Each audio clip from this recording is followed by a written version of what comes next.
so wild right now. Oh, y'all niggas killers now. Oh, We don't love ramen. Yeah, whoa. This beat is murderous. I hop up on this shit like niggas heard of us. I feel like somebody in my dark moments. When my eyes close, I feel no opponents. I feel like I'm holding all the gold that's in my brain, bitch. Why me let it go? I'm talking Kurt Cobain shit blast through my dome. Everybody knows chromosomes on the floor whenever I spit, cause my soul beat it on. Niggas know that's skeeted on a memory of me once before. So now it's a new version of myself sitting here looking all this torture like burn it up quick. I don't got nothing to say. I know you once you saw me pass, but I'm about past this shit today. Yeah. But Okay. Yeah. Punch that man in his chest till his motherfucking heart hurt. Lace this shit up. You wear your Converse? Yeah. Hit him in the dome. I like the way my ears feel with headphones. It keep my ears warm. It's cold outside. I don't know where I am. I think it's like 5:55. Call that angel number. Yeah. Pulled up in a black and white checkerboard Hummer like. And yeah, I got the vinyl jacket. I hit the shit and get it cracking like I was squid with a lot of tentacles. They obsessing over me. Squidward, got the tentacles. Yeah, that's my last name. The last page I flipped over with my thumb after I licked it. In Detroit with the Pistons that I use and say my use inside. hey, in Detroit with the Pistons, watching all the bullets spray. I take a trip inside my mind like every day. They don't know what come out with it, but I told them it's my mouth. I could yell out with it like scream. Take a moment, watch me dig inside my soul. I feel these little bitty pieces of gold like glass spread across my body, causing pain. I know it's something that's gonna get about me like a spiritual exorcism. Yeah, Kill your it's body, Halloween. niggas know we about Hit to him, kill got the 'em. fright, about to kill him. Yeah, about to get that crispy Sprite. It's Halloween, yeah, they got a lot of fright. I got my Bud Seltzer with a light. You know it's light, it's dark outside. You said it's green? Oh, we doing words. I'ma go absurd, give me the next one and I'll make them learn. Bird. Hit a bird, butterfly got two wings in the sky, make it blue. With the white, that's some clouds. Bricks. Yeah, I'm going quick. I'm about to sip.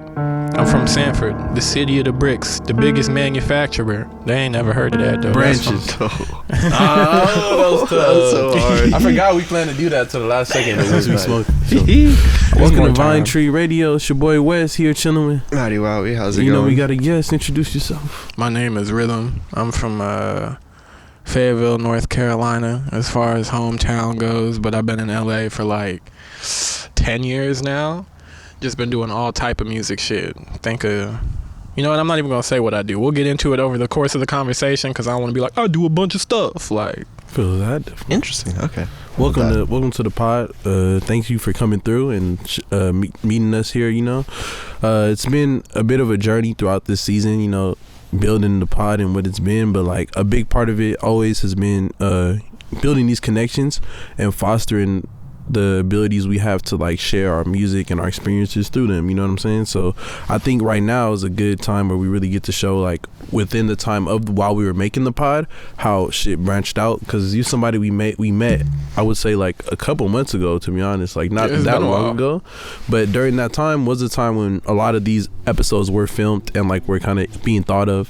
So it's interesting to see like the fruition that we at now, and kind of going to the part that we do at most parts of the beginning of the pod, we talk about how we met and like how we got to like, you know, even know each other to begin to get here. And I guess that's like a interesting way to start this thing, is how, you know, we met doing this, like on some open mic type shit. Yeah, we met on some open. Not open mic, but like we met. I don't doing even want to music. name. We met under some crazy circumstances. I don't want to name drop, but we met doing music. You know? We met doing some music shit at a crazy spot. Somebody had a crazy house, and to this day, I'm still not somebody with a crazy house. So every time I go to a crazy house, I be like, damn, I feel that shit was crazy. It still was hits a little house. hard. You know what I'm saying? And we met at a crazy house, so it was like definitely was one of dope. those divine moments, I would say, like where it's like you don't plan some type of shit like that, but you just rock with whatever is coming your way in that moment. You know what I mean? Like we met in like an open mic situation where at least I could tell y'all were like kind of in the same place where it's like, oh, we trying to get to this. You know what I'm saying? Because I remember being at that house that day, and looking for water, and there was no water sitting out. It was like in like a fridge somewhere. But like I was the only person with the courage to ask like where the water's at, and they went and they like tapped the cabinet and that shit opened and it was the fridge. And I was like, yo, that's crazy. And they all looked at me like I was broke. I feel you.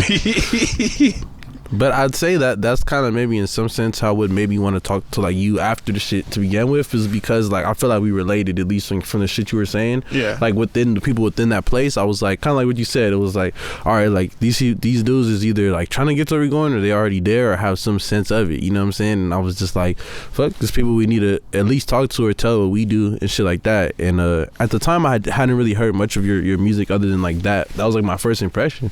So it was like kind of real to me that like off the first impression that was somebody like, you know what I'm saying, like it hit me in that way to want to find out who you was and work with you. And it wasn't like off no like how today's day and age like some fake other shit like me knowing about you from some other way. Like that's like how I met you and seen you do your shit, and I was like, damn, this shit's sick. Thank you. Shit, I'm glad to be here. It was fun. It was a dope night, honestly. But how'd you get there, like to begin with, like to LA, to even be in? I got to LA through some crazy family shit, and then also just wanting to come to LA. Okay. And when I moved out here, I didn't even rap. I was playing drums. I was screaming for hardcore bands. And yeah, I was playing drums for like the first like 5-6 years that I was out here in a bunch of different bands. Sorry. I was in a band with some homies. That was a rock band. And then after that, I was in this crazy project called Little Brown Kitty. That was what do we call ourselves? Cat rock. And we all wore cat costumes. Wow. And we held the show as a church service to Brown, because the homie Joel, who wrote all the songs, wrote the songs about his cat named Brown. Did you move with this group to LA, or y'all met in LA? No, we met in LA. Gotcha, we met in LA. When I got out here, I was just like living you were with just family going at out first. with your fam, and then you met. So did these dudes, like, did they inspire you in a specific way, or did you meet that dude who had the cat and y'all like formed the shit together? Like, we had already been friends, and Gotcha. low key I was in the rock band that I was in before being in Little Brown Kitty. And I remember just like feeling like regular rock music, just everybody came to the room trying to be so cool. And then my homie Joel, who didn't play drums, was on drums, and his roommate, who didn't play guitar, was on guitar, and Joel had showed him how to play guitar, and they was in like cat costumes, and the homie Joel had on a dress, and all the songs were about his cat named Brown. And I was like, they don't give a fuck at all. And it made me so happy. So like I just ended up joining up with those guys, and I gotta be honest, that was like some of the craziest like live music experiences I've ever had. damn. Like to this day, I'm our biggest fan, because when I joined the band, Joel was on drums. The drums weren't like put together that well yet, you know what I'm saying? So I hit him up and was like, yo, let me play drums, because I feel like I can like play the shit out of these. And everybody should look it up. It's a crazy band. But Lil Brown Kitty, shout out Lil Brown Kitty. That's hard. I was gonna say, what do you think about the idea of like going somewhere and then like, you know, that process, like finding the band and going through that? That's something I don't know if we've ever really experienced ourselves, and that's interesting to hear, because even in us, I would say the most thing I relate to in what you said was that how you said they just didn't care. Like if you're playing that shit, I think that's where at least me and Mauricio's journey of like where like it clicked for us was that like I had made music in other groups at the time too. Like I started music when I was 16, but like I think I had like a little crew then, and then later on there was one where we actually had some equipment, and we were going, the first time we were going to a stew, and then someone just like thought we should make music.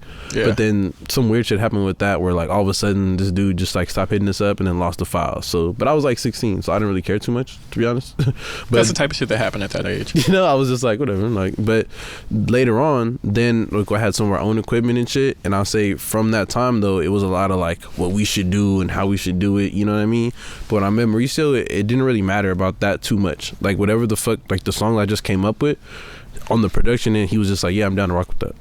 Like, and I kind of like that was a little freeing at the moment, because I was just like, no, I want to go out the box. Like I want to just try some different shit. Like, And then so I see how that part, like, I relate to that. What do you think about, I guess, those experiences and shit like that, or what it would be like finding a band? So, in thinking about that, I can only think of, like, in times past, before we met, like, when I was a kid, of, like, just fucking around and, like,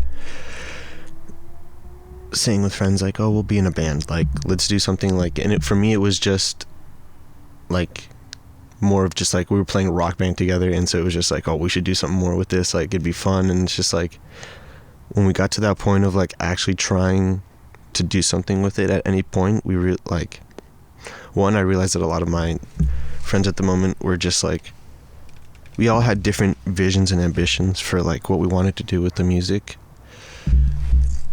and within that was just, like, a really small taste of it, and back then that was for me, like, a way of seeing, like, I need to have something that aligns a little bit more with me music-wise. And that was before I was even doing music, because I was just, like, fucking around. Like, someone was just like, oh, like, we should do this. And I was like, all right, I'm down to, like, explore that further. And, like, seeing how that kind of went forward, I was just like, okay. And even younger, when I was, like, in elementary school, and, like, seeing, like small bands, and, like, friends would just kind of get together of, like, playing, you know, with, like, guitars and shit. It would be, like, kind of interesting to see the dynamics back then. And, like, even then it was more like trying to have fun with it, but, like, I don't know, there's always the different ambitions and things, and, like, back then I just wasn't so much into the music enough to care. Some people lose the fun in it, really. Exactly. That's all. Like, for me, like, I've mentioned this a couple times on the pod, I feel like, so I hate, like, braiding, like, the people that listen to this about it, but for me, like, it is part of, like, my story with music, is that, like, I learned, like, music as a child, and, like, in, like, taking, like, music lessons and piano lessons, and, like, I fucked with it to an extent, but then when I had to, like, continuously practice a song that I didn't like, especially, like, that burned me the fuck out, and so, like, I had to drop music for a good amount of time, and I did for maybe, like, 10 years. Damn. Like, or so. But so throughout that time, like, the band thing was something maybe that like was when those moments whereas when came you thought during of it, those two experiences that I outlined earlier came during those during that time phase, so it, like, it even more so burned me out on music to a certain extent, that, like, I was just like, I get you, because I mean, I never really attempted that, but I could see how that could be. I guess for me, maybe I just clearly saw, like, I could have some difficulty in that, I guess, like, because I had tried groups and shit like that, like, as I was going on, but also I'm an only child too, so like, I also thought, like, fucking with other people in general was kind of sketch. For real though. I was mostly an only child too till I was like 15. It's just crazy. But yeah, so after being in Little Brown Kitty and shit, some of those guys started their own solo projects, and I started rapping. Did you think about rapping during that time at all, or it was like when shit left, you were like, what am I gonna do now? Nah, I had never thought about being a rapper. Like, I had rapped before, like, I had written shit, but I had never considered actually being a rapper. And then just one day I was like, why not me? Why not just rap? That's interesting, because I would say most people start somewhere, like, from some other type of art form that they're like, if I could do this, then I could do that. The drumming definitely helped, like, and that's where the name Rhythm started for me, honestly, because like, my IG name was just Rhythm Kid because I played drums, and then I needed a rap name, and I just took on Rhythm Kid and then dropped the Kid eventually. And for me, it's like, every time I write, it starts with flow first, and that's why, like, usually I need a beat to write to, not the other way around. Like, I'm not usually the type of person that'll, like, just bring a bunch of writtens ready for a beat. Like, a beat will make me want to write to it. Yeah. I get that. That's hard, because I feel like, personally, I don't write to too much shit, but I would say that it's definitely, even in that sense, I definitely feel like that's why I don't write to too much shit, because when I'm writing, I guess, like, out loud, it's like flow first, if you feel me. So then, like, when I try to write, it's like, I guess it's like the opposite. you know what I'm saying, I'm like thinking of what the fuck I'm saying, like each word, like in the flow, then I'm trying to get it right after. Yeah. So I feel like that's why I maybe tend to stick away from it, because in certain times, like the moments of like how I like to sound, I hear them when I'm like writing it out loud. I'm like, oh no, that's how it's supposed to sound. Like, Yeah. But it's that same thing of like, I guess, moving that part first, or that part being important in the song. And it's not that way for everybody. Yeah, trust. It's not that way for everybody. It's very true. And I think because it isn't that way for everybody, when I did get to finally like link up with Wes and we worked on like the song Metamorphosis, and like that was a moment where even that was a freestyle, and that was I'm not sure if that was written or freestyle because I wasn't there for the recording. That was for sure written, but I think that was one of those, like, did I write it to that beat?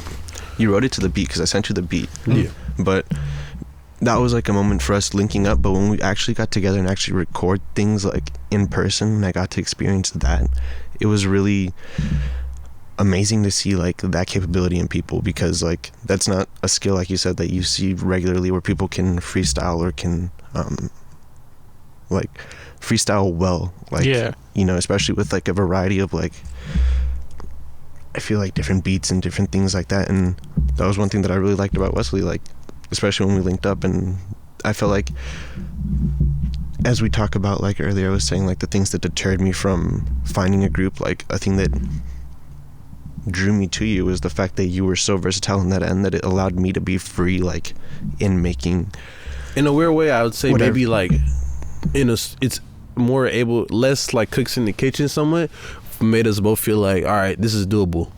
yeah, Because it was kind of just like, all right, the cooks that are in the kitchen are rocking with the ones, like, you know what I'm saying, like what we're doing. And it's like not a lot. When there's a lot, like you said, everybody isn't the same way.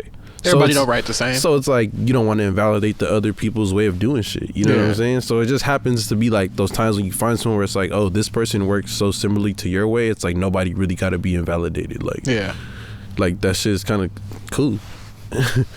But did you, when you first started rapping, did you like put shit on SoundCloud? Did you like, or was it some shit where you were just like freestyling first? Because also I was gonna say, like, I used to write poetry. Yeah. And then I started freestyling. And then I was like, all right, I think I could write a rap. Or no, I mean poetry. And then I started writing a song for someone else. Like, I didn't decide I could write a rap until I was just like kind of freestyling with the homies. And they were like, no, you should write some raps. Like, yeah. I mean, for me, I ain't gonna lie to you. I done dropped like 2-3 albums that I done took off streaming platforms. Like at some point. Like, I don't have a lot of stuff out. I'm putting out an album at the end of the year. That is like my first big thing to look forward to, that I'm excited about. But when I first started, I was putting shit out on SoundCloud mostly. You get plays on SoundCloud a lot easier than like Spotify and shit too, honestly. is it because it's free and you think like, or it was like the OG, the one that most people like will probably have like a SoundCloud one on top of whatever other streaming service they have? I think the algorithm just works better in your favor. Okay. Like, people just looking up new uploads to a genre of music, you know what I'm saying? If you put like dark hip hop, like that day, a bunch of people who look up new dark hip hop will actually see you. That's true. I have seen a lot of random stuff pop up on my like SoundCloud feed that I would have never found. Like, on IG or some shit, like. Yeah. And can you break down like how that was, like deciding to take shit off of streaming platforms, like being like, nah, I don't want this up anymore? I mean, honestly, for me, it might have been a mistake. I'm not gonna lie to you. Sit up That's here and be interesting. like, I know that was a good decision, because I know that part of it was made out of the feeling like it wasn't a good enough representation of like me and how good I could perform that song, or how I heard it in my head being produced. And the truth of the matter is, I'm gonna keep writing. So there's no point in like letting a song like hold you back. Like, just drop. Drop. I was gonna say that, dead ass. I feel like I share that same sentiment, but it was SoundCloud for me. But that's the same way I feel about that. Like, at the time, I had been putting out shit since maybe like 2017 on there, but it was just under my name as like a solo act. But like you said, I had that same feeling of like, I didn't know if it was like the right representation of me. And I remember it being like a really big like epiphany at the moment. Like I was really like, nah, like if I'm gonna do like the thing I'm embarking on right now, like I gotta get rid of all that shit, like, and I gotta like put this on there. But then in retrospect, I feel like I'm like, why the fuck did I do that? And you can leave shit up and just archive everything on Instagram. Dead ass. Like I could have just archived the fuck out of it and just been like cool. And like, I don't know, at the moment I was really thinking like, this was me when I didn't know what I was doing. And it's like, why am I gonna leave that version up of me when I could put like, you know, get erased it and just start now. But I was like, looking back, I'm like, it shows like something though. Because by the time you finish getting it to where you want it, you already on some new shit. Mm-hmm. And that shit will slow you down. Yeah, exactly. It really will if you sit on something too long. That's a mistake I've made. I've sit on too much shit for too long. Oh yeah, I've definitely, I get worried about that. I don't know if I like, I don't know if we make it too bad, but I definitely do like sometimes do that, and then sometimes get like concerned. Like Mauricio's heard my concerns about that shit, like, but it's not something I feel like I let chill, because I've done it before in the past, you know? Yeah. To where it's like, if I feel a song is like just itching me, like I want to keep listening to it, like I keep being like, yo, we got to figure out what we can do with this. Like, what we gonna do with this? You got to have both. Exactly. I feel like it's hard because, like, at least personally speaking, I know that there's like certain, whether it be songs or even instrumentals that haven't been used yet that I have like kind of held back, and I'm like, I want to save this for something that like I know is gonna, either a specific project that's gonna be like years down the, like, I mean, who knows how far down the line, but you know, at some point it'll come out, but it'll be like a very future-most project. And it's like, in that sense, it's hard because there's certain things that's like, oh man, I fuck with this, like I want to put this out, but there's certain ones that for me, but it's also like just like the type of specific project that I have in mind for that one. But like there's also certain songs that like have transitioned out of it because they're so good, and like in that same sense where you listen to it and you're like, no, this has to be out now. Like there's just no reason to hold it back for whatever reason, you know. Maybe it doesn't fit that idea so much as it would be to put it out now. But I mean, you got to have your stuff you know that's good, and you got to have your stuff that you know you're like, you got to test it out. That's true. That's, I guess, a secondary part of it. I feel like sometimes like your reaction to certain shit, like if you feel a certain way, you might put it out and be like, all right, like we should keep going in this way. Sometimes it helps with that. You never know if you never push it out. That's why you can have stuff that you sit on, but you can't have stuff if you sit on if you're not dropping too, because you got to be dropping either way. Exactly. That makes sense. I think that also causes sometimes like our sit on moment, but that's also where I be getting stressed at, because I'm like, all right, like I see something else coming out, and I see something that, you know, is in the cut, and you look at that and you're just like stressed, because you're like, damn, I know why I'm not focused on this coming out right now, but what if I just move on and forget about it? Like what if the next thing come and then I'm pushing that, and then it kind of just end up in that area where it's like, man, this ain't the most important right now, but I'm like, fuck, if I would have got it out then and made it a little more important, maybe something else happened. But I would say, is there any moments in that where you're like happy that you did that, where you were like, nah, like that shouldn't have been out? Yeah. Mm-hmm. Some of them are like personal songs too, you know what I'm saying? Like I wrote about some, cause like right now specifically, I'm just trying to have fun and talk some shit. And like when I first started out, I was doing such serious songs about such deep trauma, and it was like, I'm so glad those songs ain't out anymore. And I don't have a way to explain why, you know what I'm saying? Because there's nothing wrong with the song. It wasn't a bad song. Bad songs. So some shit isn't for everybody. Is it? I mean, at least in my opinion, like when I make a song, in general, music for me is very memory based. Like a lot of this like music I like is because I have a good memory associated with the song, right? But a large part of it also in making music, like I remember moments with it because it just drives that feeling, right? And so I could see how making stuff that is really personal to you in a certain aspect can be hard to listen to after the fact, because it's like you're hitting a vein that perhaps at the time you were okay with talking about, or like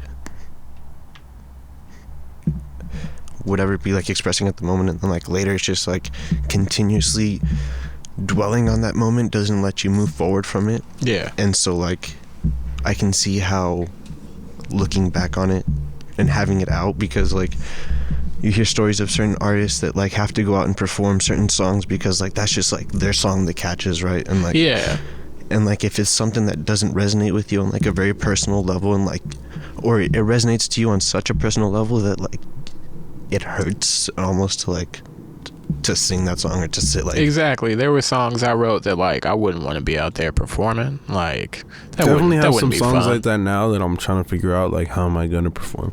But I feel like I will somewhat detached. You know what I You gotta mean? hit the I'm cleaning out my closet. But I feel those like joints. I feel like my only question with that is during this time when you were making these songs, was it under like your name, like the name you have now? Or was it like as artists, like written them? Or was it like which in a songs? group? My bad. Like these ones that you're talking about. That, Oh, with Little Brown Kitty and shit. or like the ones that you made, took off. the ones that you took off, like because this was after when you started rapping, right? Like Shit. The original rhythm is what I'm up on a lot of stuff as. So, but at that time it was still original rhythm. yeah. It was still the original rhythm, or Rhythm Kid for like the very first one. But after that, it was the original rhythm. I guess I was just interested in how maybe like that got to the other group that you're in, like Hyde, like how how it got from there to there, like, you know. That shit is just some. Before I even moved out here, one of my best friends, like I've been out here for 10 years, like I was saying. So like being out here, me and him didn't get to make music as much anymore. We were in a band before I moved. And maybe like a year or two back, we just started making music again. And so it's relatively recent.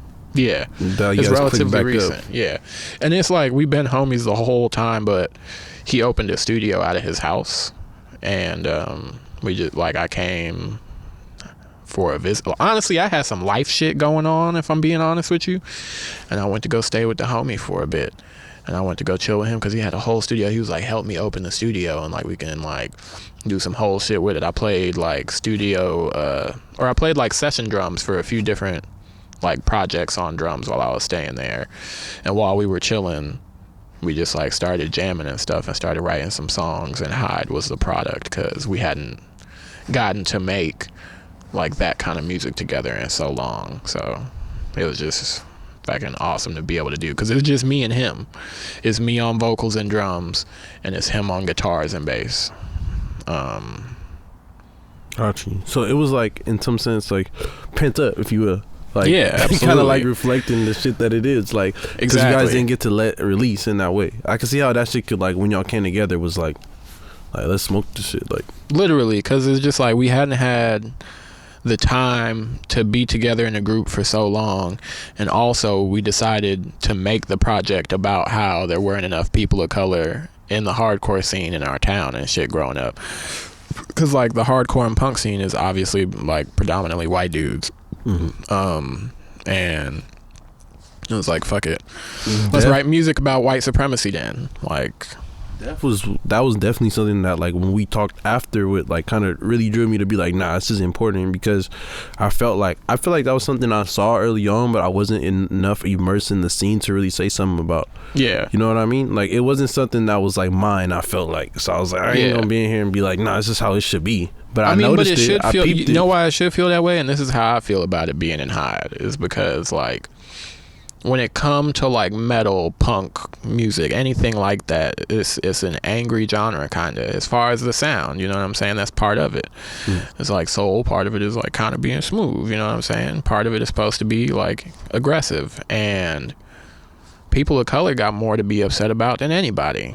Exactly. You know what I'm saying? So like, how has it become like a predominantly white scene? Like, we got white people out front screaming about the world's problems. That don't make sense. Facts. That don't make sense. And I get what you mean, bro. Cause I remember going to, like, no offense, like, because I like their music, so I went to a show. I went to a Parquet Court show, and it was hard because, like, I was like, damn, this is gonna be sick. You know what I'm saying? Hard. But dead ass, bro, it was low key. I went myself. It was the only time I've low key ever been to a show like solo really. And it was just straight big ass white dudes like pushing around and shit. Yeah. And I was in there with them niggas, but like it was a couple times I was like, damn, somebody low key might have like slick clocked me in my jaw, like or some like trying to be slick, like you know. But I didn't really know because I was in there pushing niggas too. Yeah. So I was like, That's how it be. But I felt like it was like I looked around for a moment and I was like, I don't know if it should be like this. Like I don't know if everybody right here got like the same amount of like oomph in them and shit to be like, you know. I don't know. I feel like that was just my moment of seeing it firsthand, where it was like, yeah, I'm into this music in this scene, but like, am I accepted within this scene? Like, am I represented in this scene? Yeah. Do you feel safe even going to a show? You know what I'm saying? Like I've been to shows on the East Coast in the middle of the country, middle of nowhere, where I'm like at a metal show or like a hardcore show, like surrounded by white dudes, and it's like, if a fight go down here, do I feel safe? Not as safe as I would feel if it was more people that look like me in the room.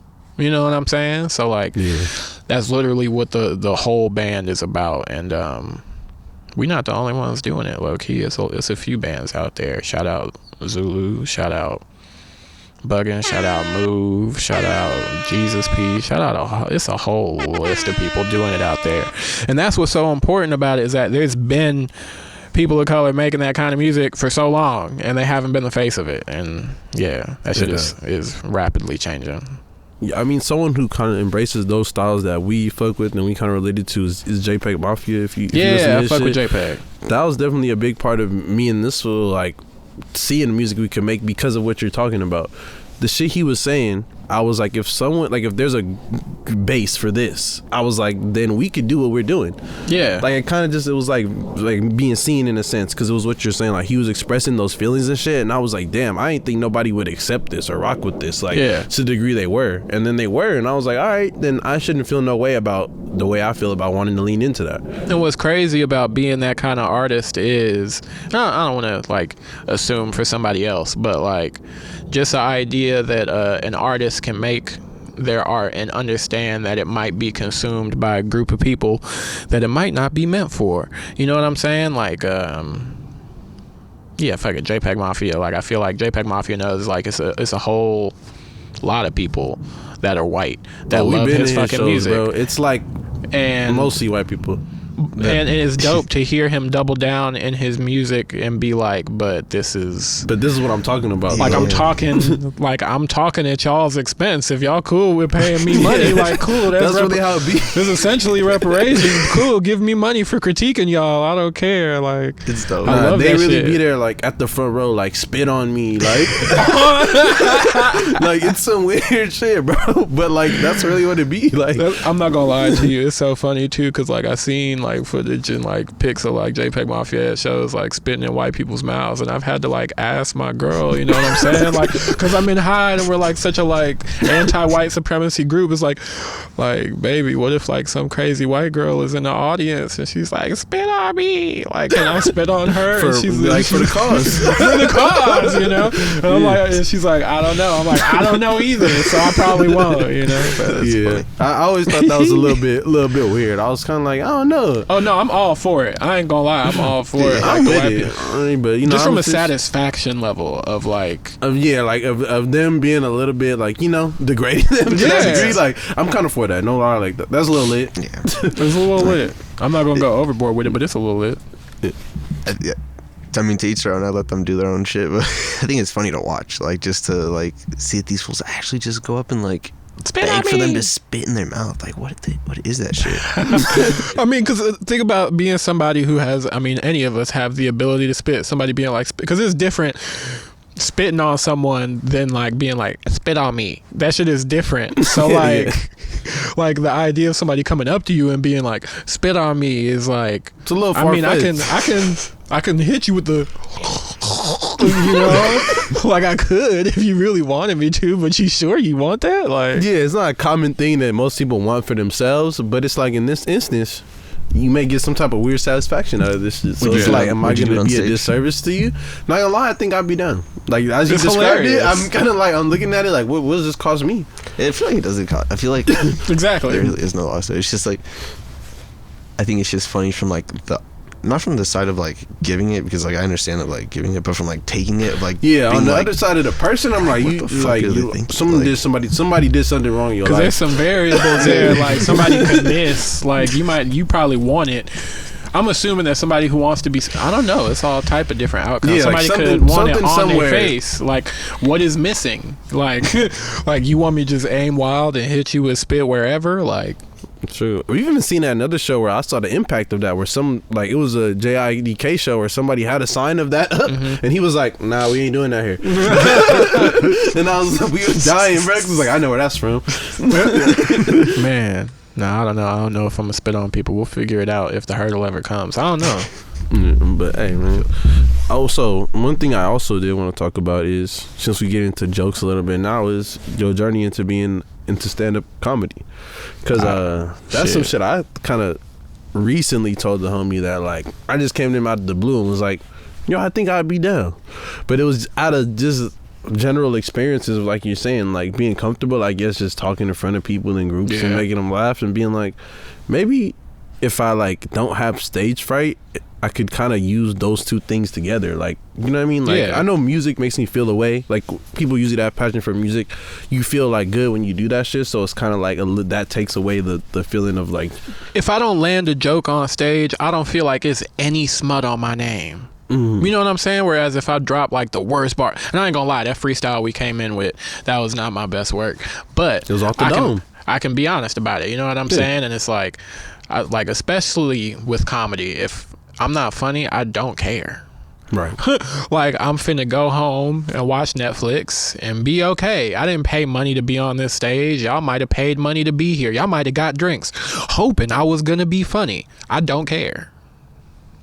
That's not my job. That's not my problem. Right. And the part is, that's more funny sometimes to the people there. Yeah. The fact that, like, you just being yourself up there and they just drunk watching you be your fucking self. Like, because people feel more pressured, like, when they, like, if you've ever been to an open mic, somebody who's not funny that doesn't care is different than somebody who's not funny that is so hurt and cares so much about what's happening in that moment, because then you feel pressured to, like, maybe be kind of nice to them, maybe give them a pity laugh or a pity smile. Like, that shit is pathetic. Everybody feels so terrible for that person on stage that we're, like, trying to make them feel better that, like, their set is going bad at an open mic, and it's like, who cares? Who cares if you're funny or not? Like, we sitting in some lawn chairs and you're on a very small stage most of the time. If you just hitting an open mic, you're not doing nothing crazy. Have you ever had like an amazing reaction and it hit you? Yeah. Where it was just like, you ain't think it was about to just have everybody busting out their fucking seats, but they were just really just like, oh shit. Like, yeah. I mean, usually, I ain't gonna lie, when I get up on stage, I just like to tell stories. But I don't know. I feel like everybody has a different style, but I feel like, I think that style, I think, is what helps regular people though find their voice within the shit, if you get what I'm saying. Because that's where I feel like I was funny at times. Like, I oftentimes pull up to the homies and tell them some long ass stories, bro, about some shit that really like don't need to be that long. Exactly. But like, I'm just saying it in a funny ass way because it's funny. Like, and then like, will dead ass be laughing, and I'm just like, damn, what if I just did this shit to people like I do? Like, yeah. And just figure out, like, I feel like there's a rhythm to everything, you know what I'm saying? That's part of why, like, I love it as my artist name. But especially with comedy, there's a rhythm to everything, because if you make a motherfucker wait too long to laugh, they'll kill you.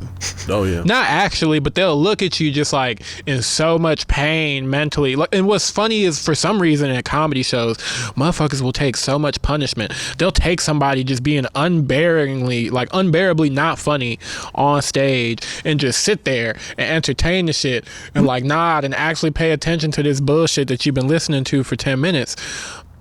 And it's sad because it's a lot of people that get on stage and take advantage of that. You know what I'm saying? Because I feel like you make it way easier for yourself if you get on stage and just like don't pressure the audience to like you. You know what I'm saying? Like, because I know as an audience member at comedy shows, that's where I feel pressured. Like, if I'm in one of the front rows and I go and somebody's not funny and they looking to me for approval, it's like, bro, don't look to me for a fucking alley-oop for your joke. I'm not finna give you no motherfucking fake laugh. But so you gotta like power through that little dull point, and then I might laugh if you just fucking act like nothing happened.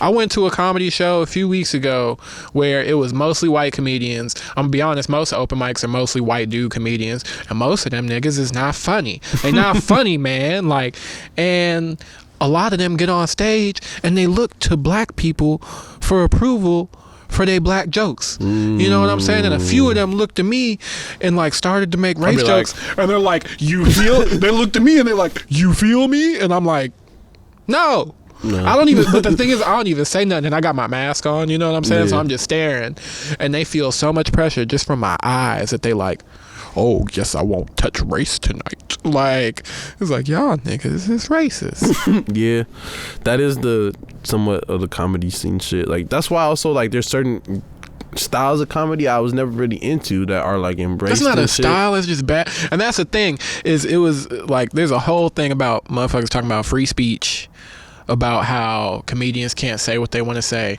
If your joke don't land, it wasn't funny to those people and they might hate on you. That's just how life go. Like, you got to figure out how to make jokes that are gonna land. If you saying a joke to me and I'm just like, I thought that shit was racist, it's probably because your joke wasn't good and it felt a little racist. Yeah, because there's ways people talk about race within jokes like that are and funny. It's okay. It's just like if you say some shit that is really like just making nobody laugh. Yeah, wow, it's not their fucking problem. You know it's not like a white dude has never said something about black people that made me laugh.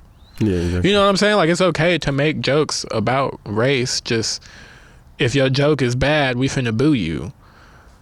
Some motherfuckers being like, oh, they saying I can't be funny on stage. No, they're just telling you not funny. Like, it's a difference. And that's okay. Damn. Well, I'm curious, how do you relate like comedy in the sense of like the comedy you do in the sense of like writing some comedy shit? Cause some of you mentioned some shit about that and I didn't know you did anything like that. And I would say, I don't know, like I see myself doing that part of it, but the other part seems so far-fetched, at least for me, like writing jokes. Like that seems hard. Like, I mean, part of it for me is you gotta write from a perspective that you know about. And if you're talking about something you don't know about, you gotta be honest about it. So it's like, if I was to make a joke about anything pertaining to transness, I'm not about to make a joke that can even possibly be perceived as at trans people's expense. I'm probably going to make a joke at straight people's perception of trans people, because that's something I'm familiar with. That's something I see every day. I don't know what it's like to be a trans person, but I know what it's like to see people be transphobic. And I think that there's some like hilariously stupid shit that people do in like pertinence to transness every day.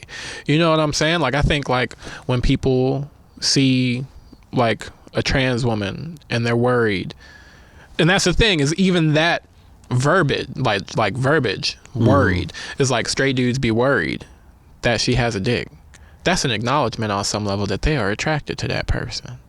You know what I'm saying? Like, and that's something that I can make a joke about, because it's not at the expense of the person being oppressed. You know what I'm saying? I'm making a joke at the expense of the person that don't have to deal with it.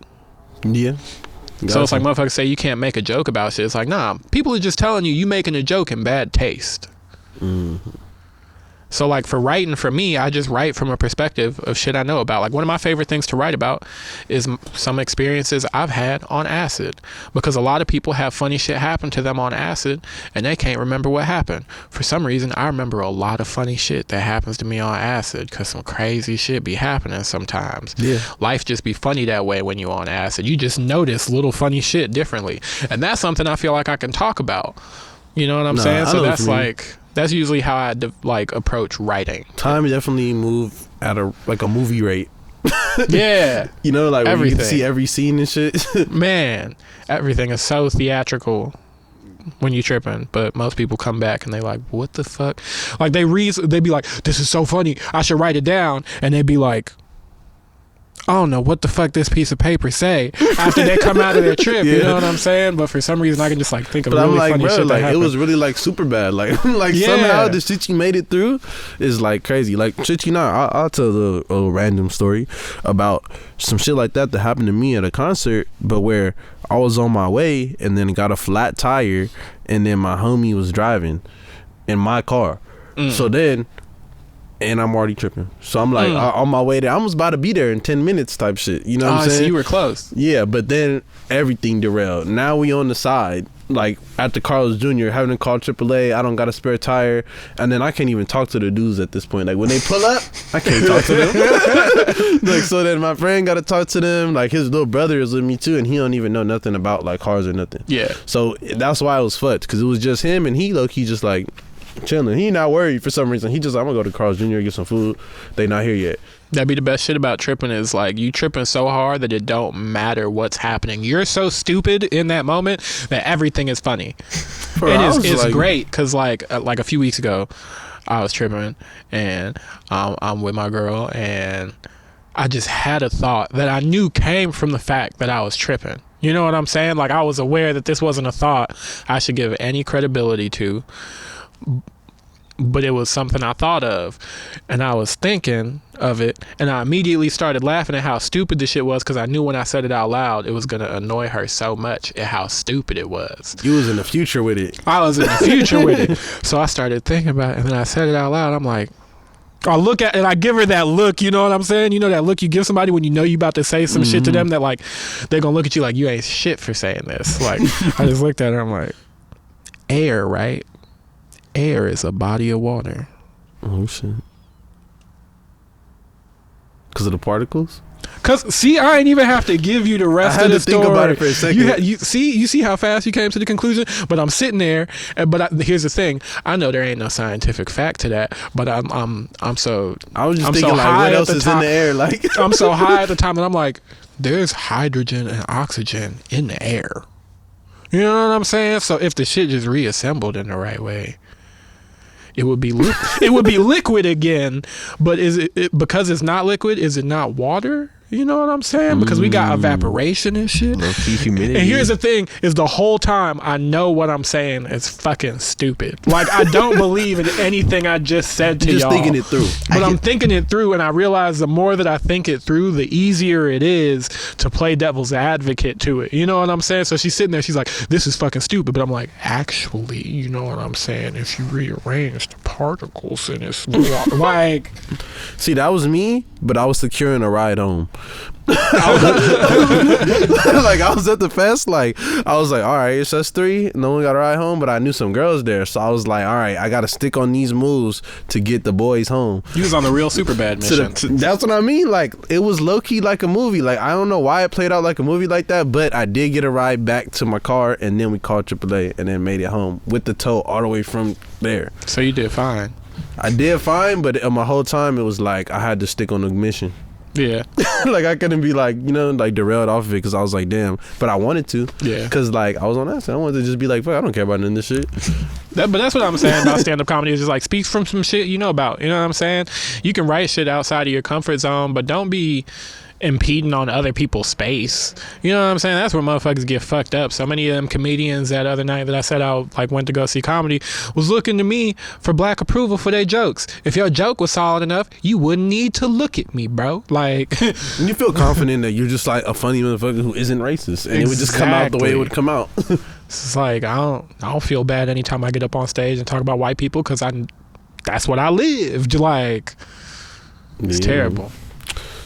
Shit, well, one thing I mean we didn't bring up in your journey of original rhythm to like now in like is how you got to deciding to release music. Because I know at the time when we met, you didn't have any music out.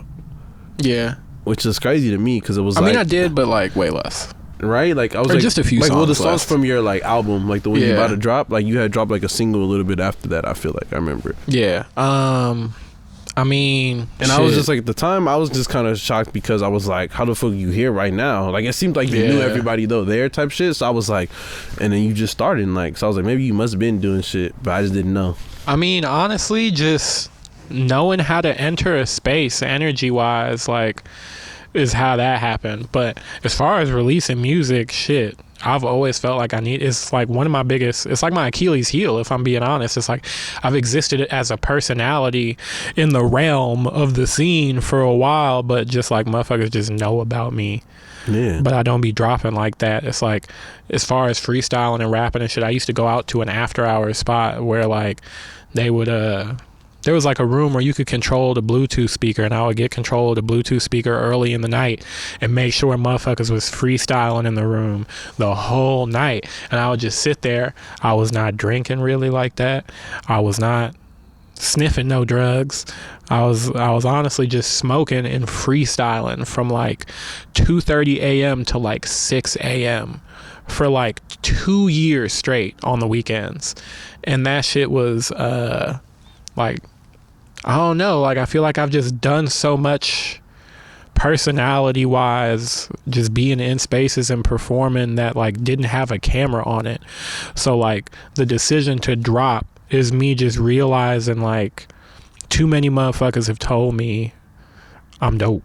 Like at a certain point, if enough people tell you you need to be chasing it harder, then you need to be chasing it harder. Would you say that helped you, like, or like hurt you in a way? Like I feel like, was there benefits to like being within a scene and like being in the scene without having shit out, like, you know, going up and performing and shit like that? Yeah. Or would you say it was like a hindrance, like having not shitting out and then not having stuff out and then having exposure to the shit? Both, because I should have been dropping, but at the same time, like part of that makes me feel like I have seniority on motherfuckers. Like motherfuckers will be like, I rap. You know what it's like to tell somebody you rap and then be like, okay, rap, and then you do it on command? Everybody don't know what that's like. You know what I'm saying? Like it's a different realm to just like throw yourself out to the sharks without needing the cameras for it, just to put yourself through the experience, and just like, so it's like never having it happen to you. It's like some shit you gain out of that point in time. Like it just felt like boot camp. You know what I'm saying? Yeah. And some people are just naturally talented. Some people don't. I won't say there's anybody out there who couldn't benefit from like getting themselves out there in their scene before they blow up. You know what I'm saying? But I personally think that shit just helps equip you for the future so much better. Like I know I fell for so much shit like over the years that I never go for now. You know what I'm saying? Like I've done a lot of shit low key that all right, let me just take my like 30 seconds to like name drop some of the shit I do, just so motherfuckers know. Like I do photography, I do stand up, blah blah blah. I've done photographs. I've taken pics for like Keith Carlos, who is like a former player for the New York Giants, who won the first men's season of America's Next Top Model. You talking about that too? We didn't get to the photo shit yet. All how type you decided of shit. Was that something you always wanted to do? Nah. I just stumbled into that, honestly, and it's like helped as a tool with the music stuff. You know what I'm saying? My man's Louis over here, like the first year we met, he did something that like has inspired a whole slew of people, because he did something called The Beautiful Grind, where he was dropping 3 songs a week? Dropping 3 songs a week for a year straight. And for that whole year, I was helping him take pics for the album covers. You know what I'm saying? And we both knew we did music, but like we both also do like multimedia stuff, and we just figured like those are ways we can help each other. You know, I picked up a camera because I thought I took cool pictures and I tried to run with it, and it's like, yeah, I'll take photos for the homie that needs album covers. You know what I'm saying? So it's just like having my hands in a lot of things has always been my style.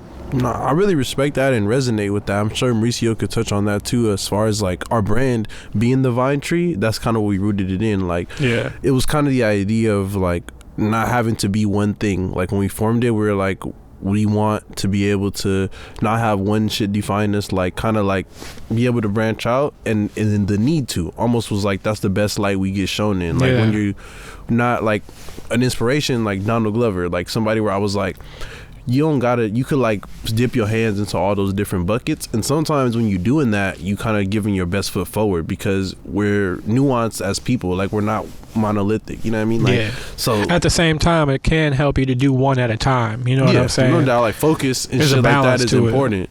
Like, but I realized like that's what it was, like, because our logo is a peace sign and the middle finger. So it was like I realized like balance was the key. Yeah, and it is like maintaining that balance, like not dipping my hand overly into being like I just got to be a rapper, or not dipping my hand into like where I just got to be a fucking producer. Like where it's like you was more than one thing, and once you kind of settle with that, you'll be able to maneuver through this. Yeah. And then I kind of like that helped me a lot. And then also the other thing you had mentioned was fucking going on like the picture shit. Like that's really real how you mentioned how that came about, because even on another pod, one of my homies I had on the pod, he's picked that up in that way. Yeah. Where he put up like, yo, let me take some pictures like for another pod, like just because he's like, I got an eye for this shit.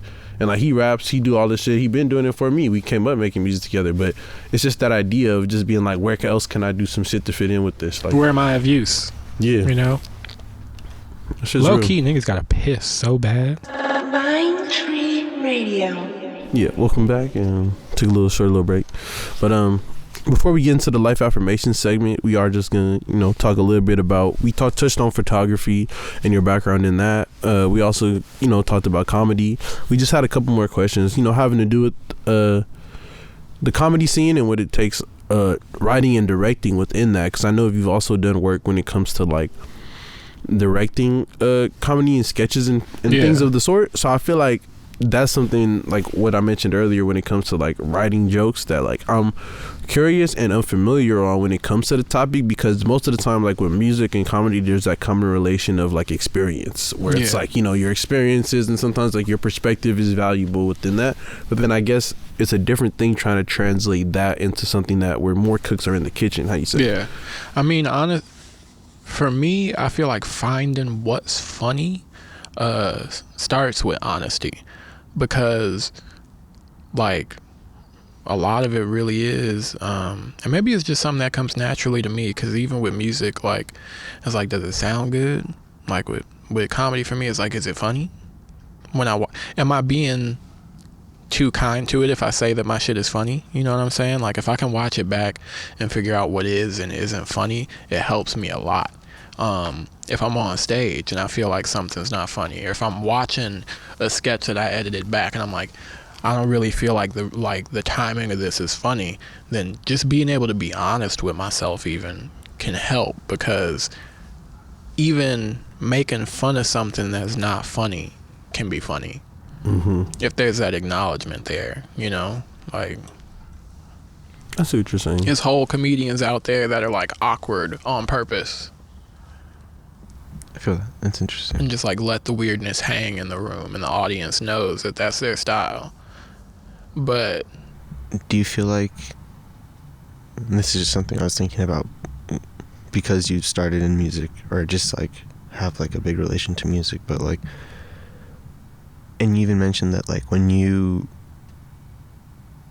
write or when you like freestyle, that you focus a lot on the flow, right? And I feel like that translates well into comedy, because it's like a big part of comedy is like timing and like being able to figure out like the ambiance, like being able to flow through it. Like even if, like you said, like say you throw something out there doesn't hit, being able to like stand on it and like still roll with it. yeah, just keep going. Like I feel like that's something that do you feel like that's like transitioned well, like something that you learned well within like focusing on flow, like musically? Or is that something that's just like an innate, like, I think it just comes with being on stage, honestly, because even as a kid, for me, like, I was in the spelling bee and shit. I wanted to be in drama class. I wanted to be a performer in one way or another. So for me, it was just like, if I'm going to be on stage, I got to get over stage fright to a certain degree. I got to be okay with being embarrassed. Like, who cares if something goes wrong? Because how many times have we seen something go wrong and not even noticed or gave a fuck? Like, you see somebody mess up on a comedy stage, do you really care all that much? No, you don't. And that's the thing, is it makes it way easier to bounce back if you don't hold yourself like back that way, like focusing on when you don't land. Just realizing nobody cares if you're bad or good. Do you care whether you live or die? I think that's beautiful, because I think that's like when you're showing that you actually just like you're doing it because like it's an honest expression of art, like, you know what I mean? You're just doing it because you love it. That's just doing it because like you enjoy it. It's not like so much like on the other side how some people like get into certain art to try to gain the attention, or like are really focused on like, does that hit, does that land, like, and like I feel like those people just kind of like you said, it's more noticeable when it doesn't hit, because you're just like you see it and it's like, oh, that's what you're focused on, that's what you were trying to get across. And it's like, I think even deeper than that, like what I spoke on earlier, like that freeing factor that kind of clears that like stage frightness comes from that feeling of like when you really like expressing yourself versus like when you worried about the approval of other people. That shit I feel like is always gonna be there because you're waiting on that. And it's just I feel like it's being honest with yourself that you care about what other people think. You know what I'm saying? Because then it makes it easier to be less affected by it. It's like, obviously I'm up here on this stage, I want to be funny, but like but like it's all right like if it you're exactly, you're a person. I'm finna go home and get some McDonald's. This shit is not the end of the world if I'm not funny. Yeah. And you see so many people drag you into their trauma when they get on stage who aren't funny, who are like, and if it pulls that kind of passion out of you, I feel like it's almost like you're supposed to feel like that. Like you're supposed to want to be like, let me just go do some regular shit after this. Like I hit the ceiling right now. You know what I'm saying? Like, exactly. But yeah, so I mean, now it's about the time I feel like we should get into our life affirmation segment. I haven't done much thinking on it this time. I don't know if you have at the moment, you know, premeditated thinking. But this is a segment where we go around and talk about one thing we look at differently in the past, you know, year or month or any amount of time, really 2 weeks, that, you know, you look at this way now that you didn't then. So I can start out. You want to start out this time? I'll let you start it out. All right. So for me, I think something that I have been thinking about a little bit on the life affirmations tip has been had to do with, I mean, I've talked about work. I've talked about a lot of different shit. I mean, lately it's been music and moving in life, like, because I'm planning to move. So I think the biggest change I've thought about within that, because my thoughts on moving to New York and all this has been changing as, like, I guess as I plan to do that. You know what I mean? It's like more things come up and then more things change in my view of it all. And one thing I was kind of settled on before was the idea of, like, this is a short-term thing. Like, this is something where it's like I just want to go and then I want to come back and I want to, like, I think lately I have been looking at the idea of, well, what would happen if I did like it, or what would happen if I go to other places and I like it there. Like, I guess maybe thinking of the idea of, like, or what you mentioned, like, or even separation, like, because there's a time where Mauricio is thinking of going and then I won't be there. So I've also been thinking of, like, ways in which how, like, I don't know, like, this could work, how you were saying, without necessarily being there, and pondering on the times when I have, and maybe just trying to figure out, like, going back to those methods and, like, the drive I had within those times. It could be anything. Yeah, and being like, how, because I got motivated in times where, like, I went to school and then just we were apart for, like, a decent amount of time, and it was in a pretty monumental part of, like, us forming this shit. Like, we just released our first album, I believe, like, and I was really promoting it over there, like, as it came out, not knowing nobody. So it's kind of like, I think if I could tap into what I tapped into then in those times, I feel like we're able to still maneuver it the way we're able to maneuver it. I feel like that's maybe my life affirmation lately, is just being like, that's not something that's scary as you think because you've done parts of it before.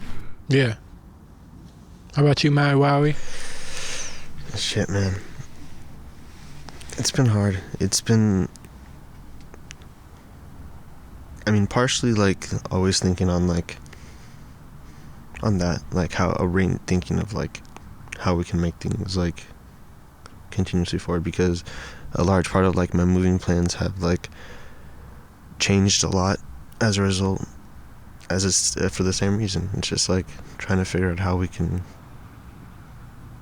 make that work. But as you said, there's been things like that, but that has been part of my affirmation, and partially in, like, things I've been thinking about recently is also, like, reassessing the viability of certain things, and, like, because sometimes I'm a little eager to get things done, like, now, but, like, getting things done now isn't always, like, the best option. Sometimes you need to take, like, a moment to, like, step back and really think things through, and, like, I try to really take my time to think things through as best I can, but that's just it. It's the best I can, and sometimes the best I can is, like, not what's, like, necessarily still the best for the situation. And so, like, sometimes I get over eager and think things of, like, okay, I need to, like, things need to be done now, and, like, is something that, like, as I sit and think more about it, it's like, okay,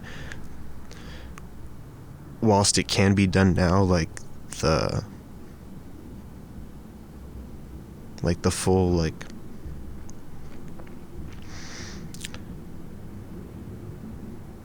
reality of like being able to continue the goal, like the plan of it, it just gets like, it's one of those things where I feel like I end up realizing a lot in certain things because like I like to overly analyze certain situations, and when I start to think of like the realities of certain things, like how I can actually get something to come across like a lot of like roadblocks in a certain sense, and like I have to like kind of see like how to maneuver over them, and like when I really sit down and like think about it, like you just really sit down and see more and more roadblocks that like you just don't realize sometimes, like in kind of just saying it like and thinking of like an idea at the moment. And so taking that moment to like really sit back and like breathe out that idea is something that like is something that I've been trying to focus on more, that's for sure, lately. And because because I say that it's a focus on that because like I know that my natural inclination is to get it done now, because I've also seen from the reverse side of it of like what happens when you wait too long on something, like what we were saying earlier, like waiting too long on a song to release. Like there's just certain inclinations of certain things, like as much as I want to hold on to this for like, and like I think that like this can be like better thought out later, like certain things just like naturally feel like, no, this needs to get done instantly, or like I need to have this out in the world now, like. And it's that careful balance of like trying to figure out what things I can be more relaxed on, what things I need to give more attention to, being like, nah, follow your gut instinct into like, just go now. Yeah, I feel like you can usually gauge that by which ones you care about the most. They're usually the ones that you need to take the most time on, you know? Shit, for me, I would say something that's always changing for me is just my perspective on planning. Sit down, make you a 10-year plan, break it down to a 5-year plan, break it down to a year plan, break it down to a quarterly plan, break it down to a monthly plan, break it down to a weekly plan, break it down to a daily plan. If you can figure out how to work backwards so that you can do today what it is that you need to do to get to the bigger goal later, then you're doing the right thing. If that means just writing today, then just write today so that you're better tomorrow for it, you know? But just do the work. Nah, I definitely think that's real as fuck. Like the way you wrote down scheduling, planning your life, and two, the way you wrote down how doing one thing every day and making sure it's the right thing towards that end thing is like been a big change, at least for me in the last couple months. Just realizing how much like those things affect some shit way at the end of the year. Yeah. Like you be at the end of the year looking like, damn, the shit I did at the beginning of the year is still attached to this shit. Yeah. It's like I've been off my game. Like I need to be writing every day. I need to get back to it. So, shit, I'll be back. Hold me to my word. Hell yeah. Well, shit, man. Thank you for coming, man. This was a great pod. Yeah. Surreal. I love myself way more than I love you. That was not the one I wanted to Appreciate play. y'all. I was definitely gonna play the two pairs, but thank you for coming, bro, and thank you for sharing your story with us and shit. It was great having you. It was only the tip of the iceberg, if I'm being honest with you. That's why it'd be hard for me, is because breaking into this shit and like really getting into the like, and I don't want to be sounding like cocky when I say it, but getting into the lore of rhythm is such a deep book. Well, shit, if you got more time, I'm down to break into it. But I was gonna next say, time. Yeah, I was gonna say you're actually always welcome to come back too. You know what I'm saying? We are gonna have like a couple repeat guests here and there that will like come back and like tap in, and I'll be better prepared too. Because life changes. You know what I'm saying? Like everyone we've had that's been a big thing is like life changes. Like things, even with us, where it's like that was us in the moment, and then you know what I'm saying, as time passes and more shit happens, you'll have more shit you want to talk about and more opportunities to like share about some cool shit. You know? Yeah. Appreciate y'all. Let's get it. But one last thing, make sure you let the people know where to find you and what they got coming up. You can find me at The Original Rhythm on IG. I'm going to spell rhythm for y'all. RHYTHM. And I get it. It's okay. And then, you know, songs or something you got coming out in the future? I'm not going to name. I'm just... Or albums? You already told them. You got an album coming soon. I got an album on the way. Keep a lookout. I got a lot of shit coming. Gotcha. Hold me to it. We got another one. Oh, but that's nice. Pine Tree Radio. Who the hell is Carlo? I just pulled up with the. Actually, I don't know. All these niggas snitching on theyself. That ain't methodical. You ain't lived on empty stomachs just to make your wallet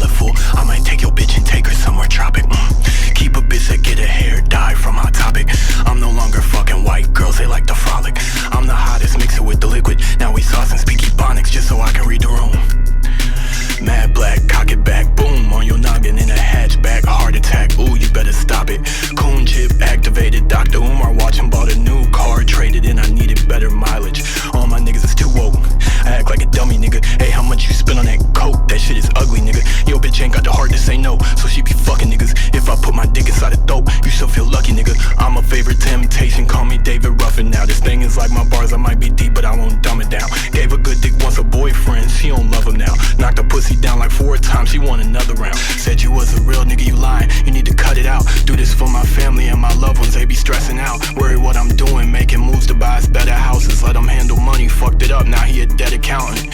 Yeah, I'm a mama's boy, I can't lie, my mama taught me, so I have to hear it through the grapevine. She told me everybody in the world will let you hang dry, so ain't no time to paint if you create to watch the paint dry. I'm at the bank, I make a quick deposit, then I say bye. Niggas always asking what I'm mixed with. Tell him I'm a little nigga with some big dick. 2021 the first time that I got shot at.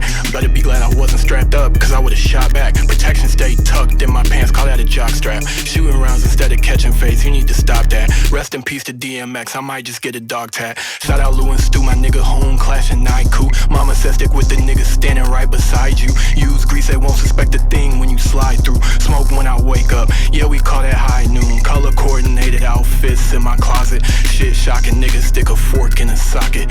Got a sugar mama, yeah I call her Polly Pockets. I'm the greatest rapper out, these niggas worried about a top 10.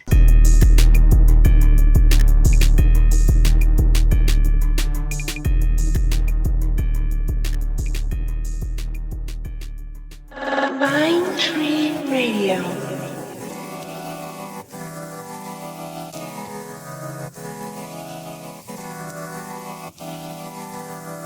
I can take it all in, and I can let it all out. I can take it all in, or I can let it all out. I could take it all in, or I could let it all out. Yes, I took it all in, I also let it all out. Would you take it all in, or would you let it all out? You hear your name in the wind, but don't acknowledge the sound. Trying my best to receive it and not control what comes out. I think life's kinda like breathing the chest with its ups and downs. You gotta breathe it all in, you gotta breathe it all out. You gotta take it all in, you gotta let it all out. We gotta take it all in, we gotta let it all out. I'ma let it all in. Open the door, no matter how hard you try. Today did you die, it's a feeling you just can't ignore. We stand idly by, let atrocities fly, so at least take the time to absorb. Ooh, watching too much TV, ooh, nah, eyes ain't seeing, ooh, you me, but they ain't seeing you, ooh. Watching too much TV, ooh, nah, eyes ain't seeing, ooh, you me, but they ain't seeing you. Said it twice, I'm just making sure that it's getting through. Words about my hardships, about the God, Negro spirituals. Open up my eyes, next thing I notice, ain't no space or time, ain't no afterlife. If you spent your life living a lie, gotta dive deeper in the mind. It's a trap comprised of millions of these tiny little parts, look computer-like. Exit and I enter as I'm needed, like a ball of light. You wanna fight? I don't need the smoke, boy, I like my life. I done almost died, honestly, like a dozen times. Health-related problems brought me closer to the other side. I'm grateful for this shit, but sometimes I resent it, feeling hateful for a bit. Ain't noticed I'd grown stagnant just from waiting for a ship. When I'm a god and I'd be lying if I said that I ain't know it, but I swear that I forgot it. All I'm saying is keep your mind open. If you got hate in your heart, let it go then. I was worried about how my life was going. Then I realized there's a freedom in being hopeless.